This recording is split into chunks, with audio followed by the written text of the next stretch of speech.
ఇగో 500 కోట్ల భూమి రాసిచ్చేసిరట. ఎంత? 5 రూపాయలు కాదు, 50,000 కాదు, 5 లక్షలు కాదు, 50 లక్షలు కాదు, 5 కోట్లు కూడా కాదు, 500 కోట్లు.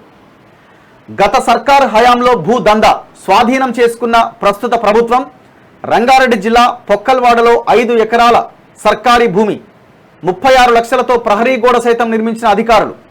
అసెంబ్లీ ఎన్నికలప్పుడు ఓ బడా రియల్ ఎస్టేట్ సంస్థ కన్ను. ఆ సంస్థకు నాటి ప్రభుత్వ పెద్దలు, ఉన్నతాధికారుల సహాయం. పాస్బుక్స్ కోసం ధరణిలో దరఖాస్తు, వెంటనే ఆమోదం. కొత్తగా ఏర్పాటైన ప్రభుత్వం దృష్టికి తీసుకెళ్లిన స్థానికులు, స్థానిక తహసీల్దార్ నివేదిక మేరకు పాస్బుక్లు రద్దు చేసి ఆ భూమిని తిరిగి స్వాధీనం చేసుకున్న కలెక్టర్ శశాంక. ఇద్దరిపై రాయదుర్గం పిఎస్లో క్రిమినల్ కేసు నమోదట.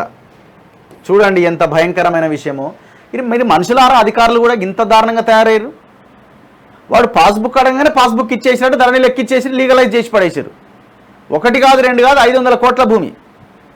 మరి ఇది కూడా మరి రేవంత్ రెడ్డి పార్థసారథి రెడ్డి హెట్టిరోకి ఇచ్చినట్టు హైకోర్టు చెప్పగానే దాన్ని రద్దు చేసి అడబోయి గవర్నమెంట్ ల్యాండ్ అని అది నాటి మళ్ళీ అది 30 లక్షల కేసీఆర్ ఇచ్చి 75 లక్షలకి మళ్ళీ జీవో ఇచ్చి మళ్ళీ వానికి కట్టబెట్టి ఇది కూడా అట్లనే చేస్తారా? ఇక్కడ మళ్ళీ బోర్డు నాటి మళ్ళీ ఎంతకో అంతకు వేరే వానికి అప్పచెప్తారా? ఎట్లా?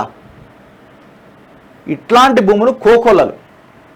అసలు మీరు మొత్తం ఈ దాదాపు ఒక 25 లక్షల ఎకరాల భూమి అన్యాక్రాంతం అయిపోయి ఉంటుంది. 6 లక్షల ఎకరాల అటవీ భూమి అన్యాక్రాంతం అయింది అంటున్నారు. ఈ లక్షలాది ఎకరాల భూమిని కనుక ప్రభుత్వ భూమిని మీరు స్వాధీనం చేసుకొని, కొంత ఇందులో రైతులు ప్రైవేట్ భూమి కూడా ఉన్నది, అంటే కొన్ని లక్షల ఎకరాల భూమి ఉన్నది ఓవరాల్గా. ఈ భూమిని మీరు ప్రభుత్వ దాంట్లోకి తీసుకొని ఒక 20% వేలం వేసిన ఈ రాష్ట్రం 10 ఏళ్ల పాటు చాలా అద్భుతంగా నడుస్తుంది. ఆ పని చేస్తారా మరి లేదు నీకు సగం నాకు సగం అని పంచుకుంటారా? అందరూ అసెంబ్లీ ఎన్నికల హడావుడిలో ఉన్నారు. 500 కోట్ల విలువ చేసే సర్కారీ భూమి చేతులు మారింది. అన్ని పత్రాలు ఉన్నా పాస్ పుస్తకాల కోసం ధరణిలో దరఖాస్తు చేసుకుంటే ఇవ్వడానికి నానా తంటాలు పెట్టే అధికారులు ఎలాంటి పత్రాలు సమర్పించకున్నా ప్రభుత్వ పోరంబోకు భూమిని ప్రైవేటు వ్యక్తులకు కట్టబెడుతూ పాస్బుక్లు జారీ చేసేశారు. గత ప్రభుత్వ పెద్దలు, అధికారుల సహాయంతో ఓ బడా రియల్ ఎస్టేట్ సంస్థ రంగారెడ్డి జిల్లా గండిపేట మండలం పొక్కల్వాడలో సాగించిన భూదందా ఇది. రాజధాని నగరంలో అత్యంత ఖరీదైన ప్రాంతాల్లో ఒకటైన మణికొండను ఆనుకుని ఉన్న ఈ భూమి చుట్టూ సర్కారు నిర్మించిన ప్రహరీ గోడ అలాగే ఉండగానే అక్రమార్కులు దాన్ని చెరబట్టారు. కానీ స్థానికులు ఈ వ్యవహారం గురించి కొత్తగా ఏర్పాటైన ప్రభుత్వం దృష్టికి తీసుకురావడంతో చెర వీడింది.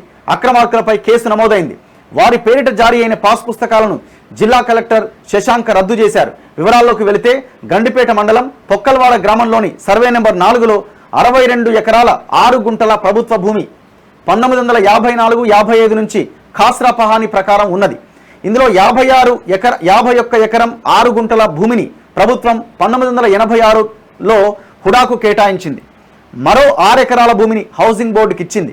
హౌసింగ్ బోర్డు తాను తీసుకున్న భూమిని 1 ఎకరంలో బలహీన వర్గాలకు ఇల్లు నిర్మించింది. మిగతా 5 ఎకరాల భూమి ఖాళీగా ఉన్నది. అది సర్కారీ పోరంబోకు భూమిగా రికార్డుల్లో నమోదవుతూ వస్తున్నది. కొన్నాళ్ళకి ఈ భూమిపై కొందరు కన్ను వేయడంతో ఆక్రమణకు గురికాకుండా దాని చుట్టూ ప్రహరీ గోడ నిర్మించడానికి 2012లో అధికారులు నాటి ప్రభుత్వానికి ప్రతిపాదనలు పంపారు. ఎట్టకేలకు సర్కార్ అనుమతి రావడంతో 2015లో 36 లక్షలు ఖర్చు పెట్టి రక్షణ గోడ కూడా నిర్మించారు. అదే సమయంలో పూస లక్ష్మయ్య అనే వ్యక్తి ఆ భూమికి హక్కుదారుగా చెప్పుకుంటూ ఓఆర్సీ కోసం రాజేంద్రనగర్ ఆర్డీఓ వద్ద పిటిషన్ వేశారు. దానిపై విచారణ జరిపిన ఆర్డీఓ అది పూర్తిగా ప్రభుత్వ భూమి అని తేల్చి చెప్పి ఆ పిటిషన్ తిరస్కరించారు. దీంతో ఆయన జిల్లా కోర్టులో వేరువేరుగా 2 పిటిషన్లు వేశారు. ఆ భూమికి హక్కుదారులమని తమకు ఓఆర్సీలు ఇవ్వాలని విజ్ఞప్తి చేశారు. కానీ 2 కేసుల్లోనూ ప్రభుత్వానికి అనుకూలంగా ఉత్తర్వులు రావడంతో 2016లో ఆయన మళ్లీ హైకోర్టును ఆశ్రయించాడు. అక్కడ కూడా ప్రభుత్వానికి అనుకూలంగా తీర్పొచ్చింది. ఎన్నికల సమయంలో ఖరీదైన ప్రాంతంలో ఖాళీగా ఉన్న ఈ భూమిపై కన్నేసిన ఓ బడా రియల్ ఎస్టేట్ సంస్థ అందరూ 2023 అసెంబ్లీ ఎన్నికల హడావుడిలో ఉన్న సమయంలో రంగంలోకి దిగింది. ఈ భూమిపైన గతంలో కేసులు వేసి ఓడిపోయిన పూస లక్ష్మయ్య కుమారులు పూస రవీందర్, పూస ప్రహ్లాద్తో కలిసి నాటకానికి తెరలేపింది. అప్పటి ప్రభుత్వ పెద్దలు, ఉన్నతాధికారుల సహాయంతో ఈ 5 ఎకరాల పాస్బుక్ కోసం పావులు కదిపింది. ఆ ప్లాన్లో భాగంగా పూస రవీందర్, పూస ప్రహ్లాద్ గత నవంబర్లో పాస్బుక్ల కోసం ధరణిలో దరఖాస్తు చేశారు. ఎలాంటి పత్రాలు, రెవెన్యూ అధికారుల సిఫారసులు లేకున్నా వారి దరఖాస్తులు ఆమోదించిన అధికారులు ఇద్దరి పేర్లపైన చకచకా పాస్బుక్లు ఇచ్చేసిరట. అసలు ఆ ఇచ్చిన అధికారి ఎవడో, కలెక్టర్ ఎవడో, ఆర్డీఓ ఎవడో వాడిని ఫస్ట్ ఈ ఉద్యోగం నుంచి డిస్మిస్ చేయాలి. ఉద్యోగం నుంచి డిస్మిస్ చేసి వాడు ఇంతకాలం చేసుకున్న జీతం కూడా రికవరీ చేయాలి అవసరమైతే. అంటే హైకోర్టు కేసు ఉన్నా కూడా ఈ చెత్తన కొడుకులు ఈ రకంగా వ్యవహరించారు చూడండి. పూస రవీందర్ పేరు మీద సర్వే నెంబర్ 4/2లోని 2 ఎకరాల 20 గుంటలకు ఒక పాస్ పుస్తకం, పూస ప్రహ్లాద్ పేరు మీద 4/12లో మరో 2 ఎకరాల 20 గుంటల భూమికి ఒక పాస్ పుస్తకాన్ని జారీ చేశారు. వెంటనే వారు భూమిని ఆధీనంలోకి తీసుకొని అందులో షెడ్లు వేసి కొందరిని కాపలా పెట్టిరట. కథమిగా ఇప్పుడు ఒకవేళ కేసీఆర్ వచ్చుంటే టవర్లు లేచిపోయాయి అందులో. ఈ పాటికే ఇంతసేపా స్పందించిన రెవెన్యూ. ఈ దందాను గమనించిన స్థానికులు ప్రభుత్వం మారిన వెంటనే కలెక్టర్ శశాంకకు సమాచారం అందించారు. దీంతో ఆయన వ్యవహారంపై విచారణ జరిపి నివేదిక ఇవ్వాలని గండిపేట తహసీల్దార్ శ్రీనివాసరెడ్డికి ఆదేశాలు ఇచ్చారు. విచారణలో భాగంగా ఆయన ఈ భూమి మీదే అనడానికి ఏమైనా ఆధారాలు ఉన్నాయని ప్రశ్నిస్తూ పూస రవీందర్ ప్రహ్లాద్కు నోటీసులు ఇచ్చారట. వాళ్ళు ఒక్క ఆధారం కూడా చూపించకపోవడంతో పాస్బుక్ల జారీలో అవకతవకలు జరిగాయని, ఈ వ్యవహారం అంతా మోసపూరితంగా జరిగిందని నివేదిక ఇచ్చారు. గతంలో కోర్టుల్లో కూడా ప్రభుత్వానికి అనుకూలంగానే తీర్పు వచ్చిందని తెలిపారు. దీంతో కలెక్టర్ ఈ భూమిని ఈ ఏడాది జనవరి 21వ తేదీన తిరిగి 22A కింద నిషేధిత జాబితాలో పెట్టారు. జీవో 1122 కింద ఆ భూములు వెనక్కి తీసుకోవాలని ఆదేశించారు. తెలంగాణ రైట్స్ అండ్ పట్టాదారు పాస్బుక్ యాక్ట్ 2020లోని సెక్షన్ 8 కింద పాస్బుక్లు రద్దు చేస్తూ ఉత్తర్వులు జారీ చేశారు. దీంతో గండిపేట తహసీల్దార్ బుధవారం తన సిబ్బందితో వెళ్లి అక్కడ పాగా వేసిన ప్రైవేటు వ్యక్తులను బయటకు పంపించి షెడ్డు కూల్చేసి భూమిని తిరిగి స్వాధీనం చేసుకున్నారు. అది ప్రభుత్వ భూమి అని, ఆక్రమించిన వారిపై చర్యలు తీసుకుంటామని పేర్కొంటూ ప్రహరీ గోడ పైన హెచ్చరిక రాయించారు. అలాగే టైటిల్ లేకుండా ప్రభుత్వ భూమికి అక్రమంగా పాస్బుక్లు పొందినందుకు ఏప్రిల్ 6వ తేదీన రాయదుర్గం పోలీస్ స్టేషన్లో క్రిమినల్ కేసులు పెట్టిరట.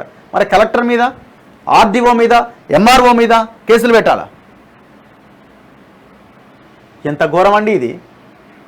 ఎంత అన్యాయం ఇది! ఇప్పుడు ఈ వార్త కూడా ఈ పేపర్లో కూడా కొంచెం ఉండదు అసలు.